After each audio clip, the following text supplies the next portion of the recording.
নমস্কার। যুক্তি তর্ক সঙ্গে অর্কই আপনাদের স্বাগত।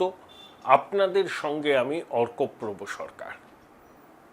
মুখ্যমন্ত্রী হিসাবে প্রথমবার 21শে মে দিল্লি যাচ্ছেন শুভেন্দু অধিকারী। দু একদিন থাকবেন, স্বরাষ্ট্রমন্ত্রী অমিত শাহের সঙ্গে, রাজনাথ সিংয়ের সঙ্গে বৈঠক করবেন, নির্মলা সীতারামনের সঙ্গে শ্রমিক ভট্টাচার্য এবং শুভেন্দু অধিকারীর বৈঠক হওয়ার কথা আছে, এবং প্রধানমন্ত্রী নরেন্দ্র মোদীর সঙ্গে। 21শে মে বিকেল 4টায় প্রধানমন্ত্রী মন্ত্রিসভার বৈঠক ডেকেছেন দিল্লিতে। সেখানে ক্যাবিনেট মন্ত্রী, স্বাধীন দায়িত্বপ্রাপ্ত প্রতিমন্ত্রী এবং রাষ্ট্রমন্ত্রী সবাই উপস্থিত থাকবেন। মোদী সরকারের ক্যাবিনেট এক্সপ্যানশন হওয়ার সম্ভাবনা, সংগঠন থেকে কয়েকজনকে মন্ত্রী করা হবে, আবার মন্ত্রিসভা থেকে কয়েকজনকে সংগঠনে ফেরত পাঠানো হবে। পশ্চিমবঙ্গে বিজেপির সাফল্যের পর পশ্চিমবঙ্গ থেকে নির্বাচিত বিজেপির সাংসদদের কয়েকজন মন্ত্রী হতে পারেন। সুকান্ত বাবুর দায়িত্ব বাড়তে পারে, গুরুত্ব বাড়তে পারে। সৌমিত্র খানকে মন্ত্রী করা হতে পারে। সৌমিত্র দীর্ঘদিনের সাংসদ, তিনবার ও লোকসভায় জিতে এসছে। সুতরাং রাঢ়বঙ্গে যেভাবে বিজেপি ভালো ফল করেছে, তাতে সৌমিত্র খানের একটা স্বীকৃতি হয়তো কেন্দ্রীয় সরকার বা প্রধানমন্ত্রী নরেন্দ্র মোদী দেবেন। কিন্তু শুভেন্দু অধিকারীর সঙ্গে, মুখ্যমন্ত্রীর সঙ্গে প্রধানমন্ত্রীর বৈঠকটা খুবই তাৎপর্যপূর্ণ। তার কারণ, আমাদের পশ্চিমবঙ্গে বিধানসভার আসন 294, তার মধ্যে 15% মন্ত্রী করা যেতে পারে, ওটা 43 হয়। এখনো পর্যন্ত শুভেন্দু অধিকারী, নিশীথ প্রামাণিক, অগ্নিমিত্রা পাল, দিলীপ ঘোষ, ক্ষুদিরাম টুডু, অশোক কীর্তনিয়া শপথ নিয়েছেন। অনেকগুলো পদ খালি আছে, কিছুই তো হয়নি। মুখ্যমন্ত্রীর হাতে বোধহয় খান 43 দপ্তর। মন্ত্রিসভা কীরকম হবে তার রূপরেখা তৈরি হয়েছে রাজ্য বিজেপি এবং শুভেন্দুবাবুর সঙ্গে আলোচনা করে।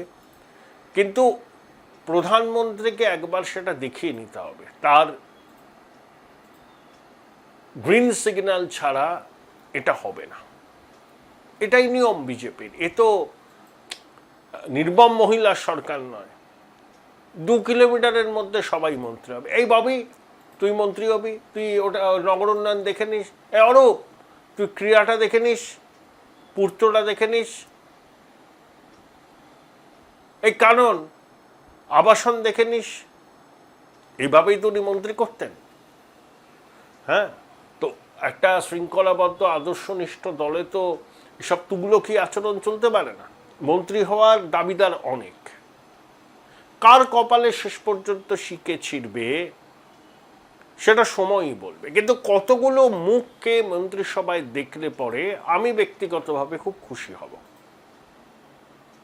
এবং আপনারাও আমার সঙ্গে সহমত পোষণ করবেন যে এদের যোগ্যতা আছে, 2-একজনের আগের প্রশাসনিক অভিজ্ঞতাও আছে, এবং সৎ মানুষ হিসাবে তাদের পরিচয়ও আছে। যেমন ডক্টর স্বপন দাশগুপ্ত, যেমন ডক্টর শঙ্কর ঘোষ, যেমন রুদ্রনীল ঘোষ, যেমন রিতেশ তিওয়ারি, যেমন তাপস রায়। এই ধরনের মুখগুলোকে মন্ত্রিসভায় আমি ব্যক্তিগতভাবে দেখতে চাই। যেমন ওই খর্দা থেকে জিতেছেন প্রথমবার ডক্টর কল্যাণ চক্রবর্তী, ডক্টর ইন্দ্রনীল খান, ডক্টর শারদত্ত মুখোপাধ্যায়। এই মানুষগুলোকে গুরুত্বপূর্ণ দায়িত্বে আমি ব্যক্তিগতভাবে দেখতে চাই, কারণ এরা ডেলিভার করতে পারবেন। আসানসোলের প্রাক্তন মেয়র জিতেন তিওয়ারি, অমিতজি বলে গিয়েছিলেন প্রচারে, জিতেন কো বড়া আদমি বানায়েঙ্গে। আসানসোলের মেয়র ছিলেন 5 বছর, প্রশাসনিক অভিজ্ঞতা আছে। একেবারে লড়াই করে পাণ্ডবেশ্বরে কত ভোটে পিছিয়ে ছিল বিজেপি, সেখানে জয় হাসিল করেছেন। পশ্চিম বর্ধমানে বিজেপি ভালো ফল করেছে, অগ্নিমিত্রা বড় দায়িত্ব পেয়েছেন, জিতেন তেওয়ারিও পেতে পারেন। তাহলে আরো কিন্তু অনেক নাম আছে যাদের আমি চিনি না, তারাও কিন্তু খুব যোগ্য। অনেক কৃতবিদ্য মানুষ আছেন জানেন বিজেপির প্রার্থী তালিকায়, তারা অনেকে জিতেছেন। যেমন আমাদের প্রাক্তন পুলিশ কর্তা ডক্টর রাজেশ সিং না রাজেশ কুমার জগদ্দল থেকে জিতেছেন। ওদিকে দেবাশিস ধর, এদের প্রশাসনিক অভিজ্ঞতা আছে, এদেরকেও কাজে লাগানো যেতে পারে। কারণ মন্ত্রিসভাটাকে স্বয়ংসম্পূর্ণ করতে হবে। শুভেন্দুবাবু যখন শপথ নেন, দেখুন অগ্নিমিত্রা পাল নারী শক্তির প্রতীক, অশোক কীর্তনিয়া মতুয়া সমাজের প্রতিনিধি, ক্ষুদিরাম টুডু আদিবাসী জনজাতি সম্প্রদায়ের, দিলীপ ঘোষ আরএসএস বিজেপির পুরনো কর্মী, বিজেপির প্রাক্তন রাজ্য সভাপতি, তার আমলেই 2019-এ চমকপ্রদ ফল করেছিল বিজেপি, এবং নিশীথ প্রামাণিক প্রাক্তন স্বরাষ্ট্র প্রতিমন্ত্রী এবং রাজবংশী সম্প্রদায়ের মানুষ। এই যে রথীন্দ্র বসু কুচবিহার দক্ষিণের বিধায়ক, কেউ তো কল্পনা করতে পারেননি যে তাকে যে অধ্যক্ষ করা হবে। পুরনো বিজেপির কর্মী নেতা,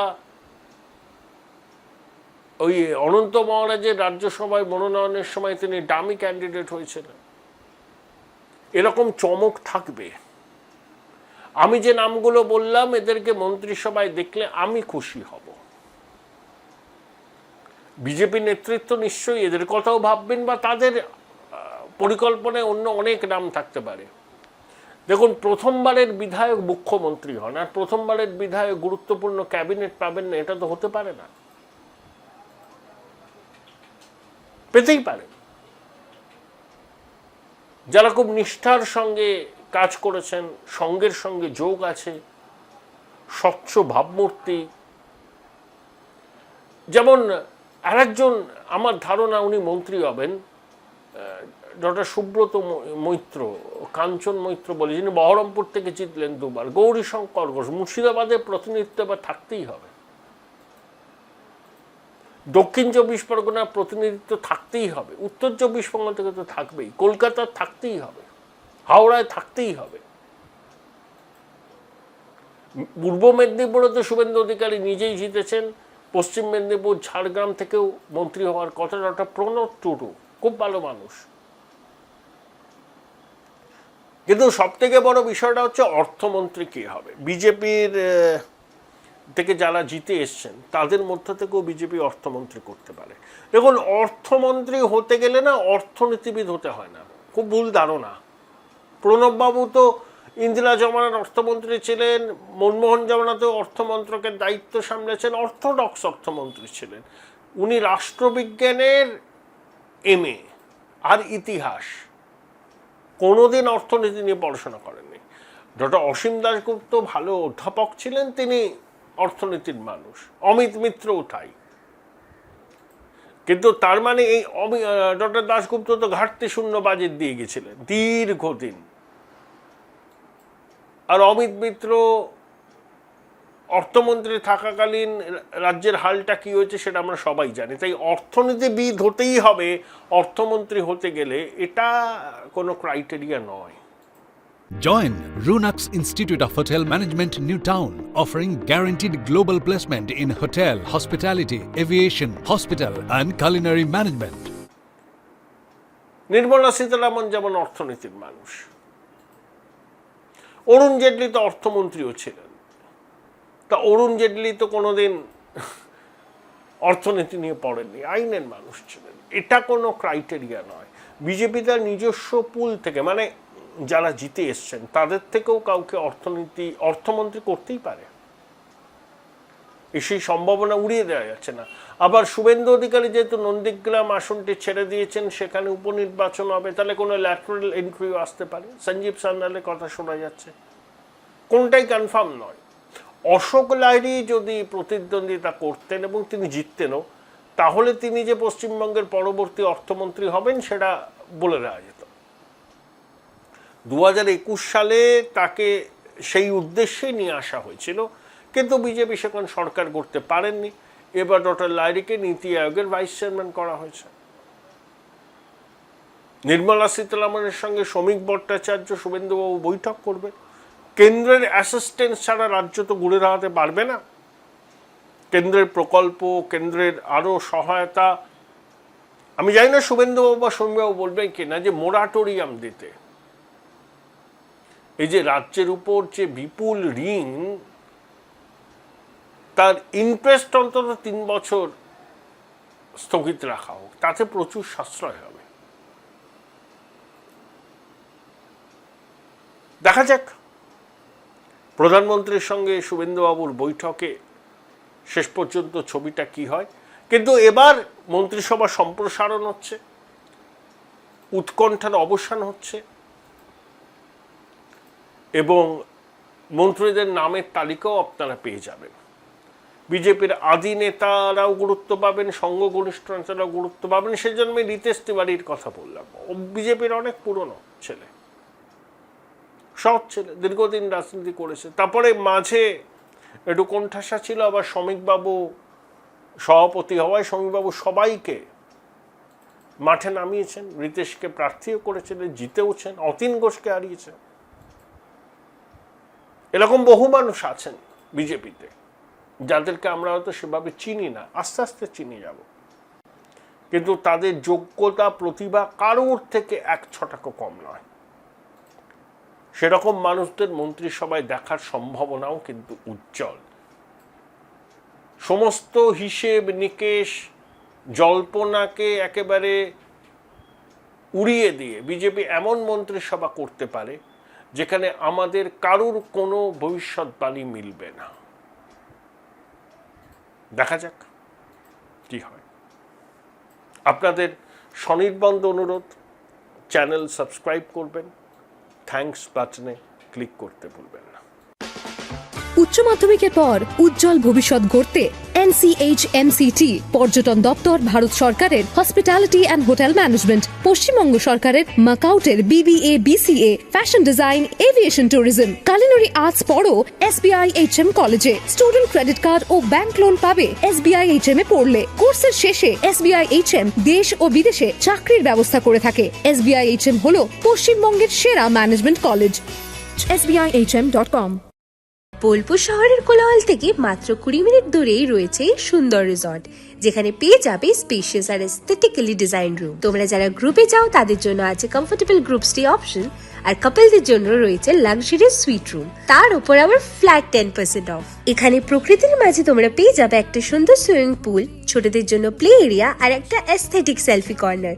প্রপার্টিটা পুরোটাই পেট ফ্রেন্ডলি, আর এখানে আছে অনেক কিউট ছোট ছোট র্যাবিটস। সকালের ব্রেকফাস্ট থেকে ডিনার পর্যন্ত পেয়ে যাবে একদম হোমলি কমফর্ট ফুড, যা এক কথায় অসাধারণ।